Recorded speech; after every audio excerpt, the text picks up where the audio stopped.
नमस्कार। अमेठी स्मृति ईरानी जी का आगमन हो गया है। आज दूसरा दिन उनके दौरे का रहा। आज वो बेहद आक्रामक अंदाज में नजर आई। सबसे पहले टिकरी पहुंची, टिकरी के बाद बिल्लोइया, बिल्लोइया के बाद शारदन।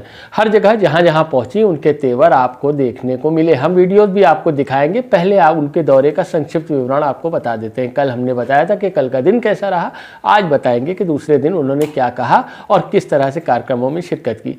टिकरी में जनसंवाद का कार्यक्रम था। वहाँ जनता से संवाद हुआ, लोगों की समस्याएं सुनी, उसके निस्तारण का निर्देश दिया। आगे बिल्लोइया पहुंची, विकसित भारत संकल्प यात्रा थी। उसके साथ साथ प्रधानमंत्री मोदी के कामकाज की सराहना की, उनके कामों का प्रचार किया। शारदन पहुंची, वहां पर मीडिया कर्मियों ने उन्हें घेर लिया और उस सवाल पूछने लगे। स्मृति ईरानी जी, जैसा कि आप जानते हैं कि बहुत आक्रामक बयान देने के लिए जानी जाती हैं, आज उन्होंने वही तेवर दिखाए। उन्होंने खासकर कांग्रेस को आड़े हाथों लिया। जब सबसे पहला सवाल एक पत्रकार ने उनसे कहा कि पश्चिम बंगाल में 3 साधुओं की हत्या हुई है, इस पर कुछ कहना चाहेंगी? हालांकि ये सवाल अमेठी में उनसे बेमौका था, लेकिन फिर भी सवाल उनके सामने आया तो उन्होंने कहा जहाँ जहाँ कांग्रेस या उसके गठबंधन या उसके किसी एलाई की सरकार है, वहाँ वहाँ सनातन धर्म पर, उसके रक्षकों पर, उनके पंडितों पर हमले होते रहे हैं और इसका संरक्षण कांग्रेस करती आई है। उसके बाद बात आगे बढ़ी। उन्होंने कहा कि 22 जनवरी का बहुत बेसब्री से इंतज़ार है। सबको, पूरे देश को आशा है कि 22 जनवरी ऐसा उद्घाटन होगा, ऐसा कार्यक्रम होगा जैसा कभी दुनिया में नहीं हुआ है। इसके बाद उन्होंने एक बात कही कि कांग्रेस ने जो निमंत्रण स्वीकार नहीं किया है वो प्रभु श्री राम का अपमान है। प्रभु श्री राम के निमंत्रण को ठुकराना ये बहुत बड़ी बात है। ये कांग्रेस करती रही है। उसने बार बार रामलला का अपमान किया है। जब वो टेंट में थे तब भी अपमान किया, जब वो भव्य मंदिर में जा रहे हैं तब भी अपमानित कर रही है। उन्होंने कहा कि कांग्रेस का प्रभु राम विरोधी चेहरा धीरे धीरे जनता के सामने आ रहा है।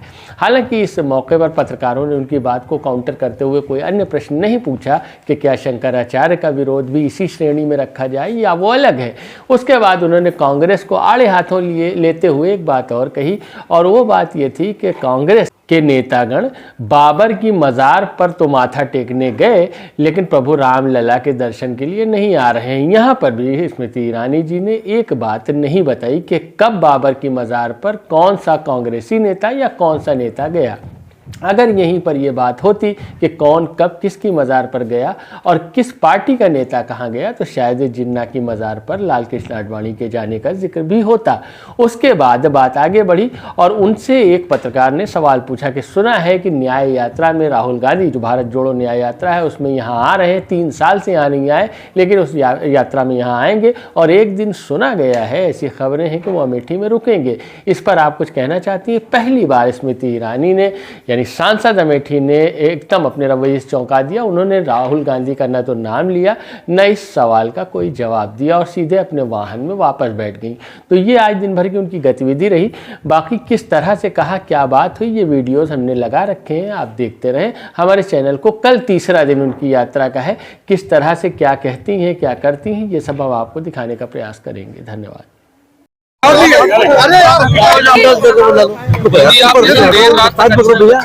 इसके बाद आपने अयोध्या की यात्रा कराने का भी वादा किया है अमेठी के लोगों ने। विकसित भारत संकल्प यात्रा में आज अमेठी के नागरिकों ने विकासशील भारत, प्रगतिशील भारत नरेंद्र मोदी के नेतृत्व में ये पूर्ण रूप से विकसित हो, इसका संकल्प लिया। हम सब आशा भरी निगाह से 22 जनवरी का इंतजार कर रहे हैं। आज मुझसे पत्रकारों ने पूछा कि अक्षत वितरण में अपने लोकसभा क्षेत्र में राम भक्तों के मध्य में मैं रह पाई, ये मेरे लिए सौभाग्य की बात है। ये भी कहना उचित होगा कि जिन जिन के भाग्य में है वो राम मंदिर के प्राण प्रतिष्ठा के उत्सव को हर घर में दीप जलाकर मनाएंगे, हर मंदिर में स्वच्छता की सेवा देकर मनाएंगे। राष्ट्र भर में, विश्व भर में राम भक्तों से मेरा निवेदन है कि दीपक जरूर जलाएं और सेवा का कोई कार्य मन में राम है तो गरीब के प्रति निश्चित रूप से प्रधानमंत्री जी के आह्वान अनुसार करें। दीदी, पश्चिम बंगाल में 3 साधुओं पर हमला हुआ है।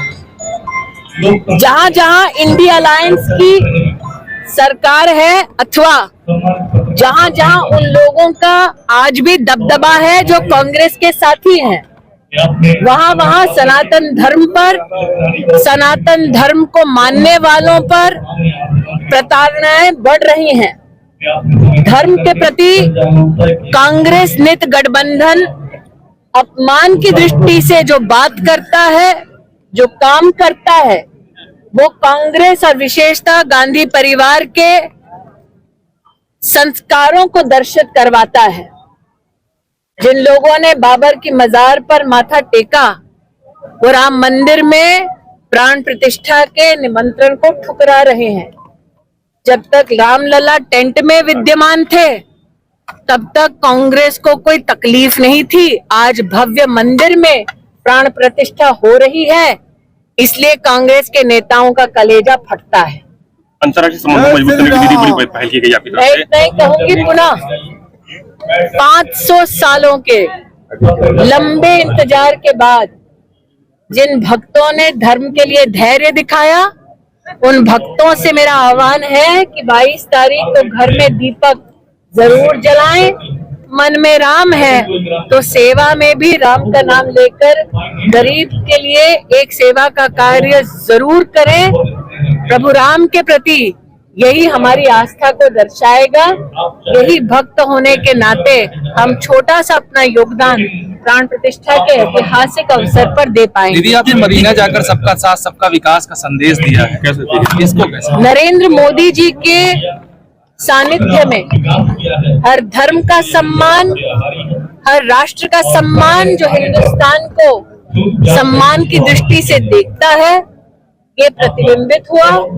मैं पुनः कहती हूँ कि नरेंद्र मोदी वो राजनीतिक संकल्प है हमारे देश का, जिन्होंने विरासत को बचाया और विकास का काम कराया। 3 साल हो गया, राहुल गांधी कभी नहीं आए, अब न्याय यात्रा निकाल रहे हैं, पता लग रहा है एक रात यहाँ मीठी रुकेंगे, क्या कहेंगे? Thank you. ये सरला कौन है? दीदी राम का नाम है। पैसा नहीं आया क्या? मिलता था पहले।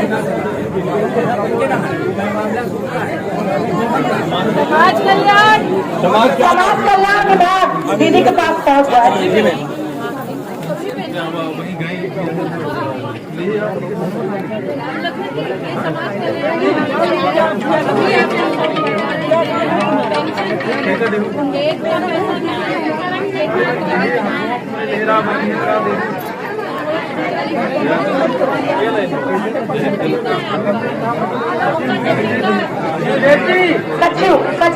सचिव जी आ जाए यहाँ पे दीदी के पास।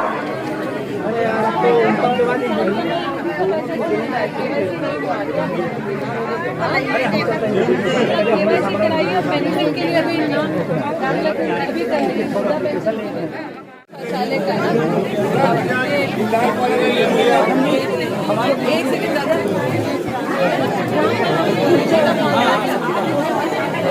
जान से ज्यादा परवाह करनी चाहिए, उनको बताया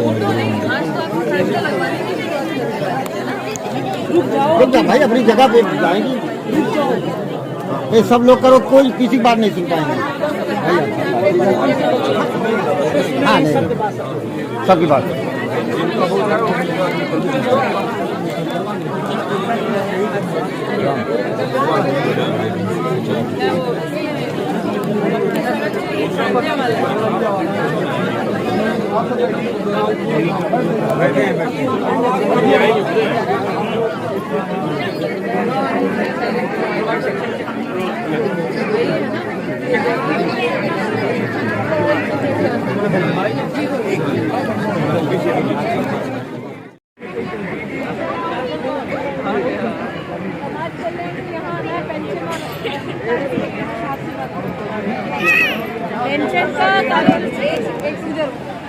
पेंशन का कॉलोनी का शौचालय का काम किसका बचा है? राशन कार्ड का बचा है? क्या काम है?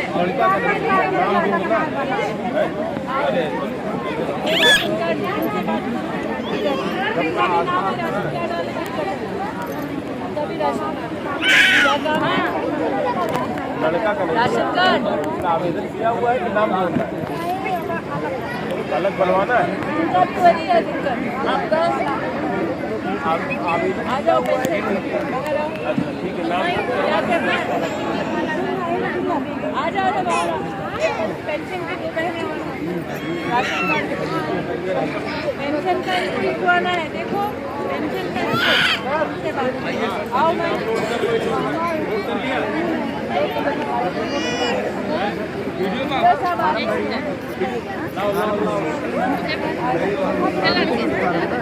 पेंशन के लिए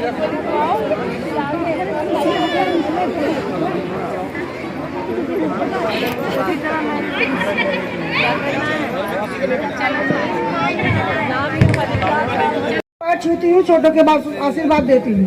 और दीदी को बहुत बहुत धन्यवाद है जो हमारे बीच में आई है, आज इतना समय दी है हमारे लिए। और हम स्वयं सहायता समूह की अपने ब्लॉक की अध्यक्ष हूँ।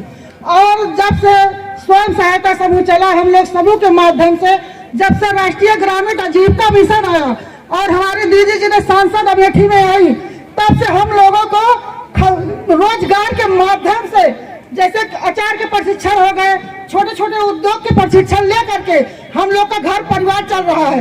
कम से कम दीदी जी के माध्यम से, जैसे पहले महिला की कोई मान नहीं होती थी, ये भी तो एक महिला है आई है। हम भी गांव से निकले हैं, हम भी मान सम्मान हमको गांव में मिल रहा है। आज किसके लिए? आज स्वयं सहायता समूह के लिए। आज हम स्वयं सहायता समूह नहीं होता तो शायद हम यहाँ तक नहीं पहुँच पाते। आज ही तो भागीदारी मेरी है इसमें। बात बताओ, वो ड्रोन वाले भैया तो ड्रोन चला देंगे। मोदी जी कहे हैं कि समूह की बहनें भी ड्रोन चलाएं, तो ड्रोन दीदी बनना है। हाँ तो क्यों नहीं बनना, क्यों नहीं कर सकते? अरे दो हाथ पैर इन लोग के हमारे भी है, केवल एक नाम महिला है। महिला को चौखट नाचने की आदत नहीं दी जाती थी। जब ड्रोन का चलेगा ना वहाँ पे काम, तो सारी औरतें इकट्ठे करके लेके जाओ वहाँ पर, और ड्रोन के लिए, ड्रोन के माध्यम से किसानों को क्या मदद हो सकती है उसका प्रशिक्षण लो, और फिर समूह में मैं मदद करूंगी। ठीक है, ड्रोन के लिए विशेष। दीदी के लिए धन्यवाद।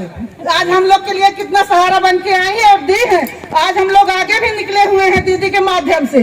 और हमारे ब्लॉक के जो अधिकारी हैं वो सब सहयोग करते हैं, जितने कर्मचारी हैं। आज समूह के माध्यम से आज हमारा सारा काम हो रहा है ब्लॉक से, और पहले दूसरे के लिए लोग जाते थे। ऐसा लग रहा है रणनीति में भी आने वाली हो भाषण में। कम से कम एक पहचान बनी है, उसके माध्यम से मेरी सुनवाई हो रही है, मेरा काम भी हो रहा है इसी से। बहुत बहुत धन्यवाद दीदी जी को।